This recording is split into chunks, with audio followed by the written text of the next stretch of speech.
dianggap hukuman nggak efektif?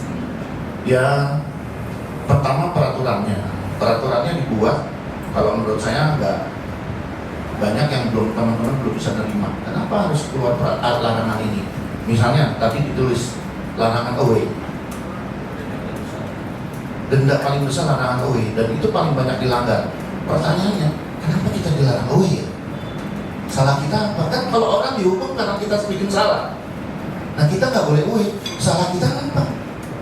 Kan larangan away itu muncul ketika Kanjuruhan. Di Kanjuruhan itu memang ada yang away? Kan nggak ada. Apa ada bonek datang ke Malang? Nggak ada. Jadi sebenarnya salah kita apa? Katanya itu berdasarkan surat dari FIFA. Ya kita minta surat dari FIFA-nya mana? Yang mengatakan bahwa supporter nggak boleh away. Dari tahun lalu dijanjikan sampai tahun ini, sampai detik ini kita tidak ada satupun supporter di Indonesia yang pernah lihat surat dari FIFA itu yang menyatakan bahwa kita dilarang away. Jadi ini yang satu yang bikin penasaran. Terus di situ juga ada catatan bahwa ada keributan sesama supporter. Kenapa? Ya karena itu ada peraturan-peraturan yang sebetulnya tidak populer di kalangan supporter, tapi mau nggak mau harus kita taatin. Sehingga ketika kita menegakkan, kita harus berbenturan dengan teman sendiri, kita harus berbenturan dengan anggota sendiri. Nah, itu banyak terjadi. Demikian juga ketika away dan ada ribut dengan supporter lain, itu bisa dicatat lah. Ketika larangan away itu ada, baru mulai banyak terjadi keributan antar supporter. Jadi dengan supporter lain itu mulai banyak. Kenapa? Karena yang berangkat ini adalah tanpa ada koordinasi, tanpa ada pemimpin, tanpa ada pengurus.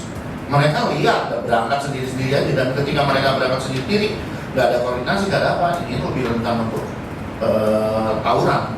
Karena kalau ada pengurus, ada yang akan jagain, saling ceng-cengan atau saling kata-kata itu biasa. Tapi ketika udah mulai panas, pasti akan ada pengurus yang dijagain. Tapi kalau pengurus sendiri taat dengan aturan tidak boleh away, anggota berangkat sendiri, nah ini akhirnya terjadi keributan.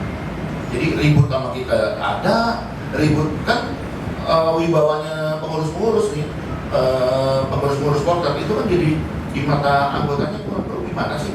Dilarang away kita salah apa gitu? Mereka melawan, itu kan jadi wibawanya kurang sehingga rentan terjadi keributan sesama supporter sendiri. Mengenai supporter lain itu karena tidak ada pengurus yang jagain. Jadi kalau menurut saya ada dua hal itu. Jadi sebetulnya kalau menurut saya Komdis kalau memang mau gue jangan ngasih solusi ya, ntar diterapin malah ini ya. Sampai segitu aja deh. Gak apa-apa, nanti Bapak diangkat. Sampai segitu aja deh gitu. Makanya intinya gue saya terima kasih nih ini buku ini, karena ini juga akan jadi bahan evaluasi kita. Tetap bahwa kita tetap akan ada evaluasi, tetap akan ada introspeksi, karena selalu itu harus dilakukan supaya saya selalu ngajarin anak-anak Jackmania bahwa kita ada moto yang kita bukan supporter terbaik, tapi kita akan selalu berusaha untuk menjadi baik. Ya mudah-mudahan dengan adanya ini bisa evaluasi lagi dan Jackmania bisa lebih dewasa lagi. Terima kasih. Terima kasih Bang Peri. Ngomong ini gitu, saya katakan ketika ketum itu kita dalam posisi di 20 hari gagal, kita sampai diminta untuk presentasi mengenai transformasi sepak bola. Apa yang dilakukan? Misalnya masalah infrastruktur, dengan perubahan infrastruktur kita harus lakukan. Jadi makanya itu pemerintah itu komitmennya sampai semua stadion kan lagi diperbaiki, hampir semua stadion. Karena ada cerita kita ketika nanti stadion infrastrukturnya benar, kita tetap aja pasti ada sesuatu kan kejadian kita nggak tahu ya, itu bisa membuat banyak korban. Jadi salah satunya adalah itu. Kemudian ketika diskusi dia buat seperti itu, maka satu permintaan dari FIFA adalah 2 tahun tidak ada supporter. Ya, bukan surat kok gimana? Mana suratnya? Kita ini dikit-dikit, mana suratnya? Iya. Karena dulu mungkin butuh surat, karena mungkin PSSI-nya nggak pernah presentasi kali ke FIFA. Kalau ini kan kita presentasi ke FIFA, karena dalam proses saat itu kita yang gagal jadi tuan rumah, posisinya kita nggak tahu apakah akan di ban atau di apa. Kan itu seperti hukuman juga harus dilakukan. Kenapa? Anda minta jadi tuan rumah, tiba-tiba Anda melakukan penolakan. Sementara udah semua berproses. Kan ada harga yang harus dibayar oleh banyak pihak.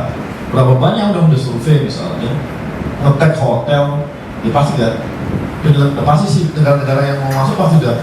Itu kan banyak kerugian. Yang mau tidak mau, kita harus diminta oleh FIFA hal itu mempresentasikan masalah itu. Jadi nggak pernah surat, saya nggak pernah ngomongin surat ya.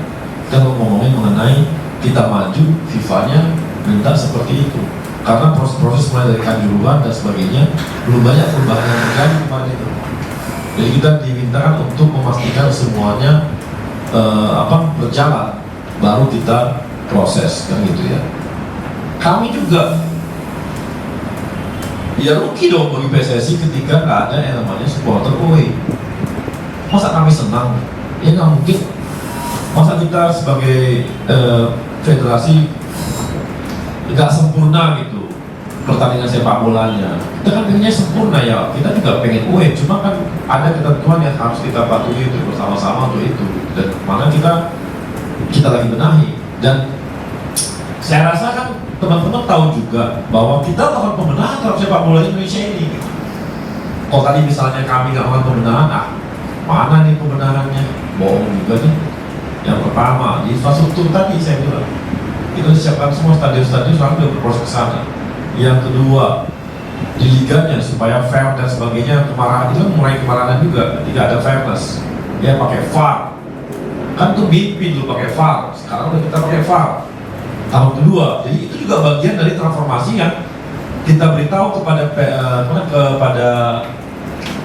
FIFA bahwa inilah proses yang kami lakukan. Ya, jadi itu yang kita lakukan tahapan-tahapan menuju ke sana. Gak ada siapa sih yang senang pada rugi dong kalau kita gitu.